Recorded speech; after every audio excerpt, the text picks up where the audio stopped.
back at the evening walk. The dogs. So I've continued my mild struggle of trying to get my address on my tax number. So my NIF Portuguese tax number. That was the goal. Well, actually, the goal was to open a bank account. Something as simple as that. Somehow I almost started a building project to add another door to my house because I think literally a lot of things got lost in translation for the last few days. So something as simple as opening a bank account required me to have proof of habitation, so residency, and my NIF, my tax number, and then my Belgian either proof of job or whatever, or if you're self-employed, your tax number or registration number of the company. And so I could provide most of these documents, only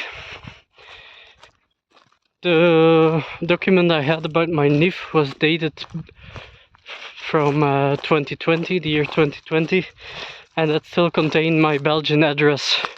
So the bank didn't accept that, and they wanted me to go to Finanças to change the address on my NIF for my with my Portuguese address, so my new house here, which I bought in July 15, more or less. So that's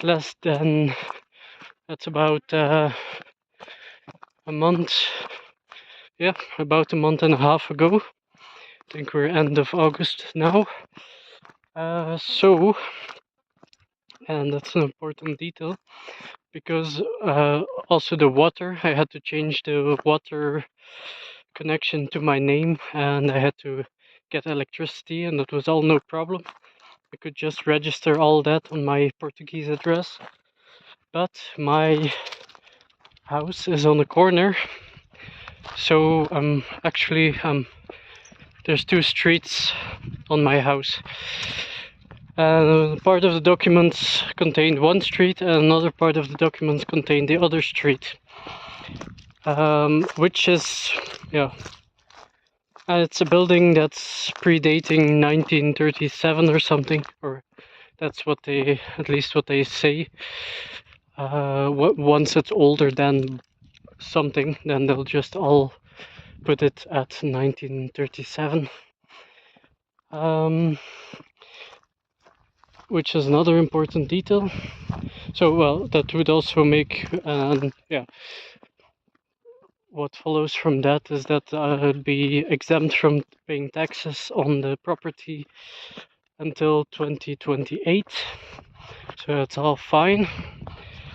But now, so I went to Finanças to change my address on my Portuguese NIF to my new address, but Finanças rejected it because they weren't, there was like no clear proof, first of which address, so like the first street or the second street, since documents had both addresses all over the place, so that wasn't clear.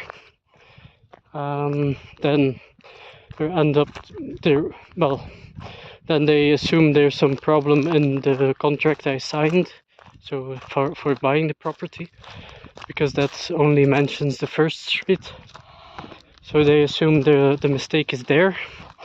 So then they send me back to the municipio. Well, it's in the same building, but different services in that building. And they, I needed another document, a few more documents, let's say. One that said that both addresses are valid for that building, and then another confirmation or validation document of the registry on those addresses and so on. So the first one I got, for that I did have to go to another building the parish, the city parish or something, however, whatever that is, which is not the municipio. Anyway, that worked out, but I had to go yesterday after 2 and then request that document, and then it would be ready at today at 11:15. I went in the morning and at 10 o'clock it wasn't ready yet, so she told me to come back at 10:15. But then I kind of waited until 12, until everyone was present and so on, and then they just quickly handled it. It's fine. But I did have to note, it's all fine. They seem to like reopen at after 2, but then they arrive at 2:15 or something. When they say you can get the document at 11:15, yeah, you can count on it that it's might become 12:15. That's all fine. There's like Portuguese seem to like to live their life during work hours as well. I'm all for that. So we got the documents, but it still wasn't enough for the last service to validate, because they didn't have the building registered anywhere, because it was not. They only have the buildings after 1951 or something. Because those were valid taxable entities or something. I didn't really follow, because I think everyone kind of got confused. And then they suggested, so I've asked what my options were. So one was to get the document, but they couldn't give it to me because the building wasn't. It had to be after 1951. And then the other option was that I built another door in my house on the first street. So the one and only door now is on the second street, and they suggested that I start some kind of building project to do that. So just to make all the documents correct, so then there would be one door on each street, and then all the papers would be correct. But that's quite far-fetched for just opening a bank account. Okay, so it wasn't. So then I contacted the IMO, the real estate guys again, and they checked again with the solicitor.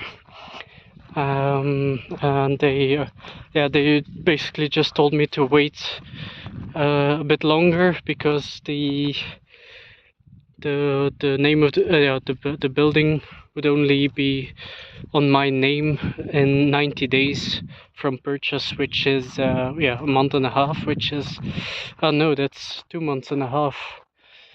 So could be another month then, which is fine.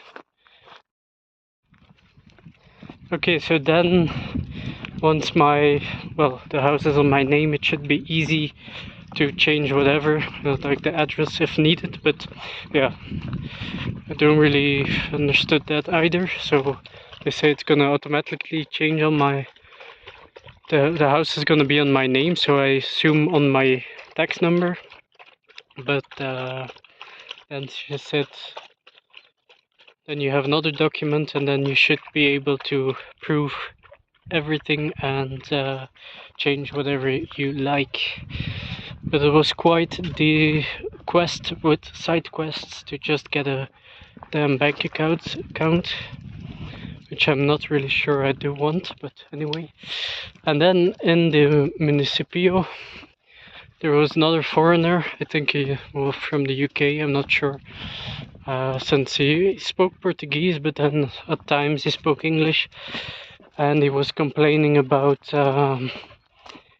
I think he fell into some kind of dual citizenship tax problem, that he was gonna get taxed in Portugal and in his home country or something. So when he was saying something, I'm not going to pay 50 grand extra tax in Portugal or something. So yeah, I don't know what the deal was there. Maybe something. Yeah, I'm an EU citizen, so I'm not too worried about that yet. All in all, I think they are all very friendly and helpful and patient, but yeah, some things just get lost into translation.